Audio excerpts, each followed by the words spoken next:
All right. Today we're going to be talking about prayer through journaling as we continue to journey with God every day and just to grow deeper in our walk with Him. And the reason that we're going to type prayer and journaling together is because the journaling is this physical activity that you can do that helps you work through your prayers. I don't know if you've ever had the experience, but I have, where you sit down in prayer and it's really hard to sit and listen for God to speak, because you start thinking about whatever else you need to do or what you're going to have for lunch or what have you, and it is we just end up kind of running through our grocery list of what we need and then going on.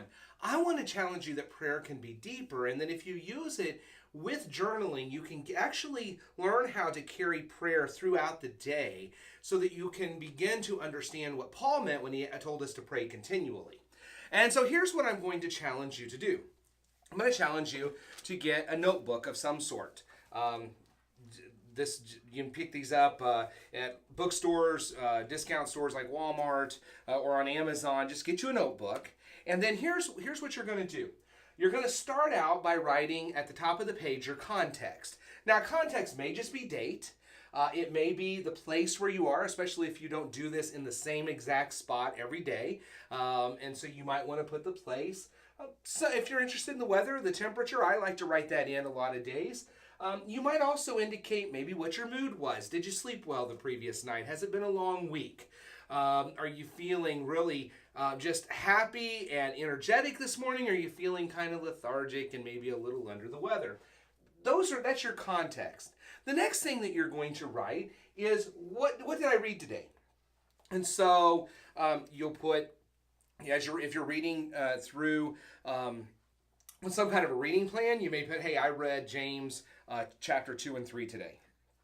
After you've written that and you've read, if there are any specific observations, some days there are, some days there aren't, depending on how much time you have. But if there are specific observations, make a note of that. Hey, I never noticed this before.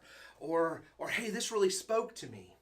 But then what I want you to do is I want you to leave your notebook, and I want you to get you a note card. Okay? On this note card, here are the things I want you to write. 1, the key verse, or multiple verses if there were more. This is my card from yesterday, and I had, it looks like, actually 3 different verses that I wrote on this card. Then, after you write the verses down, what God said to me in it. Why were these verses important? And so back here, I then wrote what I felt God was saying to me through these verses.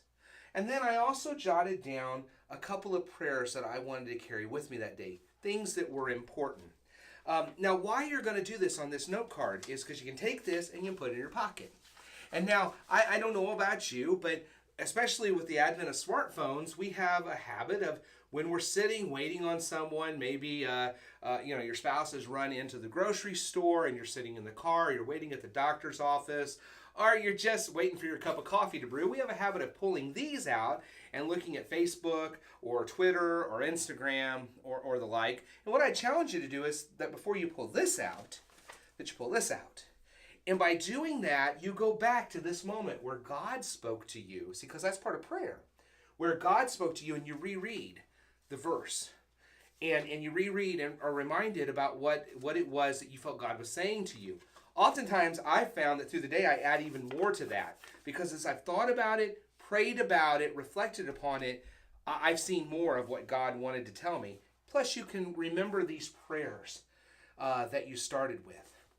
Now, then what you do is the next day when you get ready to sit down and do your quiet time is you take your note card and you tape it into your journal, and so that you have it there to look back to see what God has been speaking to you through the days. And then you take a moment to write down the thanksgivings from the previous 24 hours. What do you want to give God thanks for?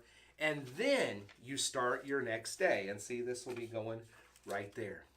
And then in so doing, you will actually be praying throughout the day because you're constantly listening for what God is saying to you and reflecting upon that, and then returning prayers to Him for your concerns or what's heavy upon your heart. And so you have this ongoing dialogue with prayer and journaling. Plus, you can go back and you can remember and see how God and you have interacted over the course of the last days and weeks. So I'd encourage you to take up this practice and see how it, of journaling, to see how it helps to deepen your prayer life. And as you intentionally seek God in this manner, just see how he can transform your life. May God bless you.